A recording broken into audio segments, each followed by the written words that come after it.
On the foggy morning of April 17, 1847, London woke under a heavy mist as Isabella Munro prepared for the most important day of her life. Inside the Munro estate, servants rushed about making final preparations for her wedding. Isabella stood before a mirror while her maid Martha carefully fastened the last pearl buttons on her beautiful ivory silk gown. The dress, made with fine lace and months of careful work, was meant to mark her transformation into the future Duchess of Richmond. Though she looked calm and elegant, Isabella's hands trembled slightly. Since childhood she had been raised for this exact moment, the day she would marry Edward, Richmond, and fulfill the promise arranged by their families years before. Isabella had spent her entire life preparing to become a duchess. She had learned several languages, mastered music, painting, and proper aristocratic manners. Over time she even convinced herself she cared deeply for Edward, though they had only met a few times under strict supervision. When the carriage arrived to take her to the chapel, she felt nervous but hopeful. The wedding gathered many important members of English society, and as she entered the chapel beside her father, nearly 300 guests stood to watch the union of two powerful families. As Isabella walked down the aisle toward Edward, everything seemed perfect at first. The chapel was filled with white flowers, candlelight, and the quiet music of a string quartet. She noticed her younger sister Charlotte sitting in the front row, smiling strangely. Still, Isabella kept moving forward until she reached the altar. But when Edward finally turned to face her, his expression was cold. Before the ceremony could begin, he raised his hand and asked to speak to the congregation. Edward shocked everyone by announcing he could not continue with the marriage. The chapel fell silent as he explained that he no longer wished to marry Isabella. Instead, he declared that her younger sister Charlotte had won his heart and that she was the woman he wanted to make his duchess. Gasps spread through the crowd as Charlotte stood proudly. Isabella felt her world collapse as whispers filled the room and the guests watched the scandal unfold. Isabella's father angrily reminded Edward of the marriage contract between their families. But Edward calmly dismissed it, promising to pay double the dowry as compensation. He insulted Lord Munro by suggesting that a businessman should understand choosing the better option when it appears. The argument grew louder while guests stared in disbelief. Through it all, Isabella stood quietly, overwhelmed by humiliation and betrayal as her carefully planned future disappeared in front of everyone. Despite the pain, Isabella maintained her dignity. She removed the pearl necklace Edward had given her that morning and returned it, saying it should belong to the duchess he had chosen. Then she turned to Charlotte and wished her happiness with controlled calm. Without another word, Isabella walked alone back down the aisle she had just entered as a bride. The whispers followed her as people realized they had just witnessed the scandal of the season. Outside the chapel, Isabella could finally no longer hold back her tears. Instead of returning home, she asked to be taken to her Aunt Agatha's townhouse in London, knowing her father would only see her as a failure. As the carriage pulled away, she saw Edward and Charlotte already standing together as if they were the perfect couple. In a single moment, the life she had prepared for since childhood had vanished. When Isabella arrived in London, her aunt quickly understood what had happened and welcomed her warmly. Unlike many others, Aunt Agatha blamed Edward for the disgrace and reassured Isabella that she had done nothing wrong. Over tea in her private sitting room, she encouraged Isabella to see the situation differently. Rather than losing her future, her aunt suggested she had escaped a marriage to a man who clearly did not deserve her. In the following days, Isabella hid from society inside her aunt's large library, reading for comfort while gossip about the scandal spread through London. Letters of sympathy arrived, along with the news that Edward and Charlotte would soon marry. Books became her refuge until one day Aunt Agatha insisted she attend a small literary gathering in London. To show society she was not broken, reluctantly, Isabella agreed and attended the salon, where writers and thinkers gathered to discuss poetry and ideas. To her surprise, the guests treated her with respect rather than pity. During a discussion about literature, she met a visiting Spanish nobleman, Alejandro de Mendoza, Duke of Valencia. Instead of gossiping about her past, he spoke with her about poetry, languages, and ideas. For the first time since the wedding disaster, Isabella felt seen not as a rejected bride, but as an intelligent woman with her own voice. Isabella admitted that she understood very well how society treated a woman whose wedding had been ruined. Alejandro looked directly into her eyes and spoke honestly. He told her that a man who could publicly embarrass a woman as intelligent and graceful as her only showed his own poor judgment. His words touched Isabella deeply. For weeks she had secretly blamed herself, thinking maybe she was not pretty enough, not cheerful enough, or simply too old compared to her younger sister Charlotte. Isabella quietly thanked him, trying to hold back tears. Alejandro gently took her gloved hand while Aunt Agatha was distracted nearby by a rare plant in the garden. He softly explained that in Spain people believe difficult moments sometimes guide us toward a better future. He suggested that Edward might simply have been an obstacle on her real path. Isabella felt warmth through the touch of his hand. She knew it was not proper, but for once she allowed herself to ignore society's rules.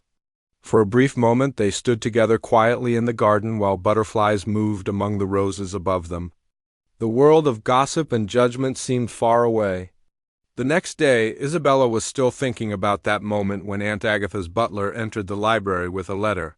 She immediately recognized her mother's handwriting and nervously opened it, unsure what news it might contain. The letter quickly revealed its purpose. Lady Monroe expected Isabella to attend the Countess of Harrington's grand ball the following evening. More troubling was the news that Edward and Charlotte would be present there as well. Making their first public appearance as husband and wife since their rushed wedding 2 weeks earlier, Isabella immediately told Aunt Agatha that she could not attend such an event while Edward and Charlotte were there together. But her aunt firmly disagreed. She explained that hiding would only make society believe the rumors that Isabella was completely broken by the scandal. With a slight smile, she also revealed that the Duke of Mendoza had been invited to the ball as well. Isabella was surprised and asked how her aunt knew the Duke would attend. Aunt Agatha proudly admitted that she had personally arranged his invitation through her friendship with Lady Harrington. She believed Isabella deserved the chance to be seen strong and confident again rather than hiding from the world. Later that evening, Isabella stood in front of the mirror studying her reflection. Instead of pale colors, she wore a bold crimson silk gown chosen by her aunt. The deep color symbolized change, not mourning or innocence but transformation. The woman staring back at her looked different from the bride who had stood in white only weeks earlier. When Isabella arrived at Harrington House, the ballroom sparkled with candles and elegant guests. As she entered with Aunt Agatha, conversations paused and many eyes turned toward her. Her aunt quietly reminded her to be brave and to remember the stronger woman she was becoming. Across the room, Isabella spotted Alejandro standing near a column. When he saw her, his face brightened with a warm smile that made the whispers around them fade away. He approached her and politely asked if she would reserve the first waltz for him that evening. Before Isabella could answer, Edward suddenly appeared beside her with Charlotte on his arm. Charlotte wore a beautiful gown and the Richmond family tiara that once should have belonged to Isabella. For a moment the room felt heavy with tension, but Isabella remained calm and greeted them politely. Edward awkwardly mentioned that London was talking about Isabella's friendship with the Spanish Duke. Isabella smoothly introduced Alejandro to the couple. The two men greeted each other politely, but it was clear they were silently measuring one another. Alejandro congratulated Edward but calmly mentioned that in Spain a man's promise is considered sacred, especially in matters of honor. His words carried a clear message. Edward defended English traditions, but the tension between them was obvious to everyone nearby. Charlotte tried to mock Alejandro's accent. But Isabella quickly defended him by pointing out that he spoke 5 languages fluently. Charlotte had no response. Just then the orchestra began playing a waltz.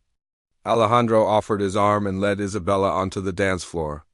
As they moved through the dance, Isabella felt a strange sense of freedom. The people who had once hurt her no longer seemed to control her happiness. While they danced, Alejandro quietly told her that his diplomatic mission would end soon and he would soon return to Spain. Isabella felt sudden disappointment. Before leaving, he said there was something important he wanted to ask her. Isabella was surprised but smiled. Alejandro was nothing like Edward, and she was grateful for that. She admitted she wanted to hear more about his idea. The next day, during a walk in the park, after the ball, Isabella returned home feeling lighter than she had in weeks. For the first time, she began imagining a life guided by her own choices instead of plans made for her long ago. The following morning, she prepared for a walk with Alejandro in Hyde Park. Her aunt teasingly suggested that the Duke might be planning a proposal. Isabella felt nervous but also strangely calm. When Alejandro arrived, they walked quietly through the park. Eventually, he stopped beside the lake, opened a small case, and revealed a sapphire ring that had belonged to his mother. He told Isabella he had never expected to find love in England, but meeting her had changed everything. With complete sincerity, he asked if she would marry him, not because of family arrangements, but because they freely chose each other. After a moment of quiet reflection, Isabella realized the answer had been growing in her heart for weeks. The woman standing there was no longer the broken bride from the wedding disaster. With a soft but confident voice, she said yes. Alejandro slipped the sapphire ring onto her finger, and her aunt happily applauded from a distance, having secretly watched the entire moment. News of their engagement spread quickly through London society. People loved the romantic story of the woman rejected by one duke who soon captured the heart of another, even more admired one. For Isabella, however, the gossip did not matter. What mattered was the realization that her future would now be shaped by her own decisions. Spain waited beyond the horizon, and for the first time in her life she felt excited rather than afraid. Here is your rewritten version with simple, natural wording and each clip in one paragraph, while keeping the main story intact. Alejandro watched Isabella carefully as she admired the grand palace that would now be her home. "What do you think?" he asked gently. Isabella looked around at the beautiful halls and the view beyond the windows. "It's wonderful," she said honestly. "Even more beautiful than I imagined." A row of servants waited to welcome them, led by Rodrigo and Elena, the elderly steward and housekeeper Alejandro had mentioned before. They greeted Isabella with respectful bows and warm smiles, speaking slowly so she could easily understand their Spanish. That evening, before her first dinner as the Duchess of Valencia, Isabella stood on the balcony of their private chambers, looking out at the Mediterranean Sea glowing under the setting sun. Fishing boats were returning to the harbor while the sky slowly darkened. Alejandro joined her and softly asked if she was happy. Isabella looked at him with deep emotion. He had entered her life during her darkest moment, and had shown her a future she never imagined. "I am truly happy," she said, touching his face gently. "I never thought I could feel this free and alive." Alejandro held her close and told her that all he ever wanted was for her to live as the woman she chose to become, not the woman others expected her to be. As night arrived and the stars appeared above the quiet sea, Isabella thought about the long journey that had brought her here. The same stars shone over England, yet they somehow looked brighter in the clear Spanish sky. She remembered the heartbreak that once felt like the end of her life. Edward's rejection, which once seemed unbearable, had actually opened the door to a better future. Charlotte's betrayal had freed her from a life where she would have simply played a role rather than discovering who she truly was. She had been born into a promise to marry a duke, but she had left England as a woman who chose her own destiny. Now, as Isabella de Mendoza, Duchess of Valencia, she had found not only love but also her true self. 6 months later, the Palacio de Mendoza stood proudly under the bright Mediterranean sky. From the terrace garden where Isabella sat drawing in her sketchbook, she could see white fishing boats scattered across the blue water. Life in Valencia had changed her in ways she never expected. The Spanish sun had warmed her skin, replacing her pale English complexion with a healthy glow. Her Spanish had also improved, allowing her to speak easily with servants, local officials, and villagers who had welcomed their Duke's English bride with surprising kindness. Alejandro approached her from the palace courtyard, loosening his cravat in the afternoon heat. When he asked if she was working on another landscape drawing, Isabella smiled and said she was actually writing a letter to her Aunt Agatha. Alejandro sat beside her on the stone bench and glanced at the long letter filled with neat handwriting. Isabella told him that Aunt Agatha was doing very well and was even thinking about visiting Valencia the following spring. According to her aunt, London society had become rather dull since Isabella left. Alejandro laughed and said he would enjoy hearing her aunt's opinions about Spanish traditions. Isabella then mentioned that her aunt had also written about the Richmond family. Charlotte, she explained, was expecting a child and had surprised everyone by becoming very involved in managing the Richmond estates. When Alejandro asked how she felt about the news, Isabella thought for a moment and said she was honestly happy for her sister. Both of them had grown up under their father's strict ambitions, and perhaps Charlotte simply needed the chance to discover her own strengths.